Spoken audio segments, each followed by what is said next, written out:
بسم اللہ الرحمن الرحیم۔ حضرت عمر فاروق کی دینی فضیلت سے ہر کوئی واقف تھا، لیکن آپ کی سختی اور تیز مزاجی سے بھی ہر کوئی ڈرتا تھا۔ اس لیے انصار میں ہر شخص ان کی بیعت کرنے سے ہچکچا رہا تھا۔ جہاں تک حضرت ابو عبیدہ کا تعلق تھا تو ان میں عمر فاروق کی سی سختی تو نہ تھی، لیکن انہیں دینی لحاظ سے حضرت عمر کا سا مقام و مرتبہ بھی حاصل نہ تھا۔ بہرحال انصار کی اس پریشانی کو حضرت عمر نے بھانپ لیا اور بلند آواز سے کہا، ابو بکر، آپ اپنا ہاتھ بڑھائیے۔ چنانچہ حضرت عمر نے ابو بکر صدیق کا ہاتھ تھاما اور ان کی بیعت کر لی اور فرمایا، ابو بکر، کیا آپ کو رسول اللہ صلی اللہ علیہ وآلہ وسلم نے حکم نہ دیا تھا کہ آپ مسلمانوں کو نماز پڑھائیں؟ اس لیے آپ ہی خلیفۃ اللہ ہیں۔ ہم آپ کی بیعت اس لیے کرتے ہیں کہ آپ ہم سے زیادہ رسول اللہ کے محبوب تھے۔ یہ دیکھ کر حضرت ابو عبیدہ نے بھی حضرت ابو بکر کی بیعت کر لی اور آپ کے بعد بشیر بن سعد نے بیعت کی اور پھر دوسرے انصار آپ کی بیعت کے لیے ٹوٹ پڑے۔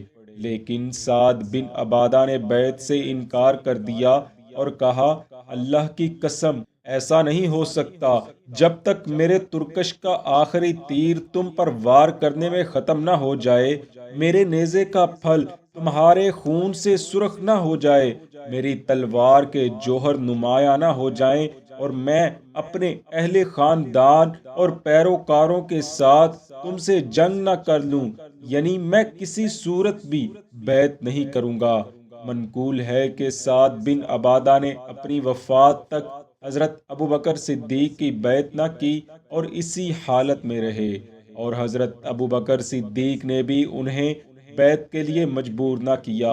مختصراً یہ کہ ثقیفہ بنی سعدہ میں حضرت ابو بکر صدیق کو پہلے خلیفۃ المسلمین نامزد کر لیا گیا تھا، لیکن ثقیفہ کی بیعت میں حضرت علی بن ابی طالب کرم اللہ وجہ الکریم اور بعض کبار صحابہ شریک نہ ہو سکے، کیونکہ وہ رسول اللہ کی تجہیز و تکفین میں مشغول تھے۔ اسی طرح مسجد نبوی میں مہاجرین بھی کافی تعداد میں تھے، چونکہ انہیں واقعہ ثقیفہ کی خبر نہ تھی، اس لیے وہ بھی اس بیعت میں شریک نہ ہو سکے تھے۔ بیعت ثقیفہ کے متعلق بعض راوی حضرت عمر کی جانب تو قول منسوب کرتے ہیں کہ یہ بیعت بغیر کسی ارادے کے محض اتفاقاً ہو گئی۔ بعض راوی یہ ذکر کرتے ہیں کہ ابو بکر، عمر اور ابو عبیدہ پہلے ہی سے یہ اتفاق کر کے ثقیفہ گئے تھے کہ منصب خلافت پر ابو بکر کو سرفراز کیا جائے گا۔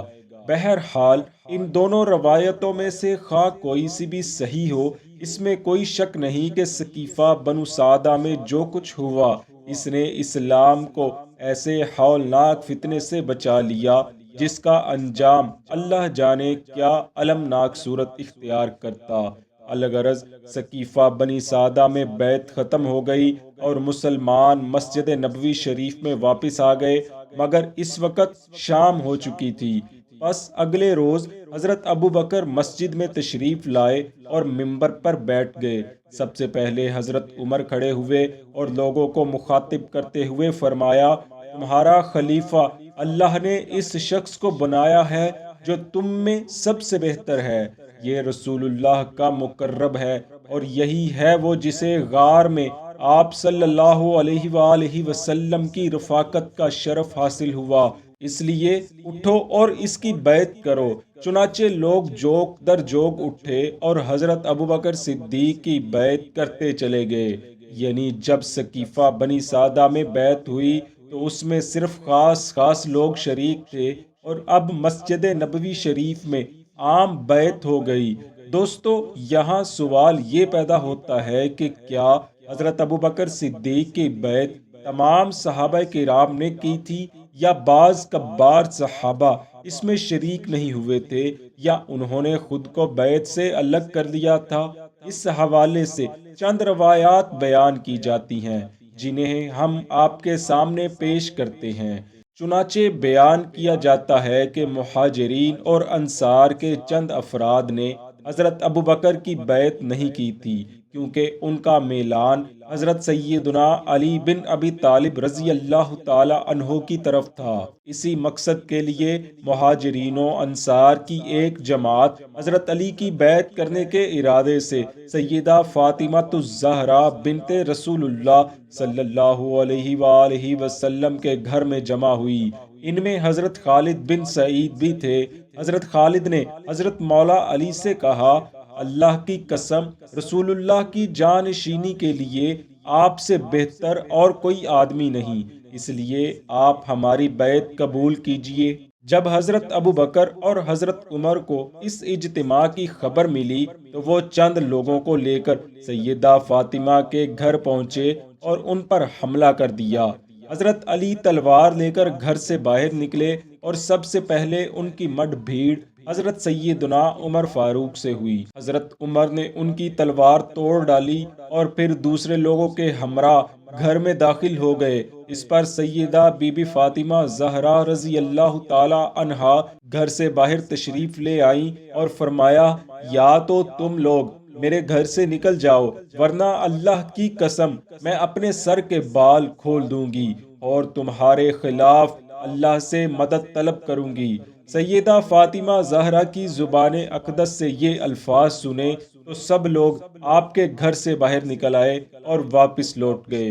کچھ روز تک تو حضرت علی کرم اللہ وجہ الکریم کی بیعت کا ارادہ کرنے والے صحابہ کرام بیعت ابو بکر سے انکار کرتے رہے، لیکن پھر آہستہ آہستہ یکے بعد دیگرے سب نے بیعت کر لی، سوائے حضرت علی کرم اللہ وجہ الکریم کے، جنہوں نے 6 مہینے تک بیعت نہ کی، مگر سیدہ فاطمہ کی وفات کے بعد انہوں نے بھی بیعت کر لی۔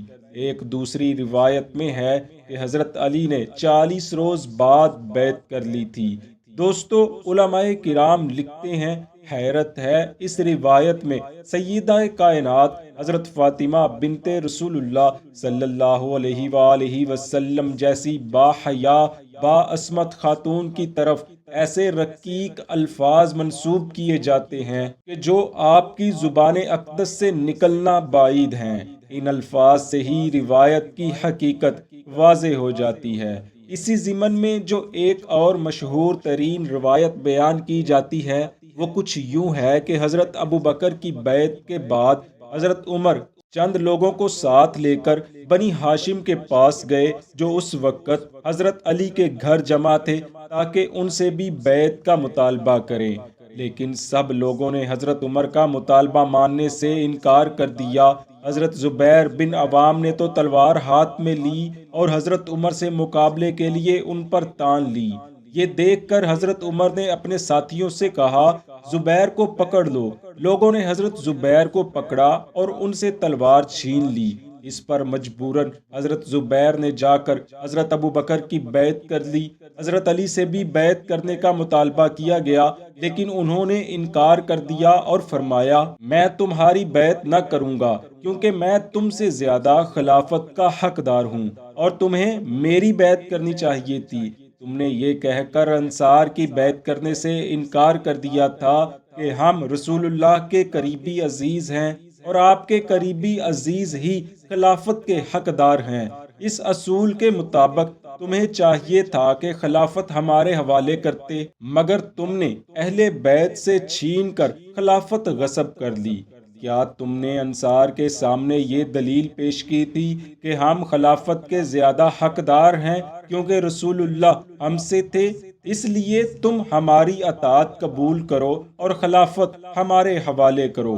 وہی دلیل جو تم نے انصار کے مقابلے میں پیش کی تھی اب میں تمہارے مقابلے میں پیش کرتا ہوں۔ ہم تم سے زیادہ رسول اللہ کے قریبی عزیز ہیں، اس لیے خلافت ہمارا حق ہے۔ اگر تم میں ذرہ برابر ایمان ہے تو ہم سے انصاف کر کے خلافت ہمارے حوالے کرو، لیکن اگر تمہیں ظالم بننا پسند ہے تو جو تمہارا جی چاہے کرو، تمہیں اختیار ہے۔ حضرت عمر نے یہ سن کر جواب دیا، میں اس وقت تک آپ کو نہ چھوڑوں گا جب تک آپ بیعت کرنے پر راضی نہیں ہوتے۔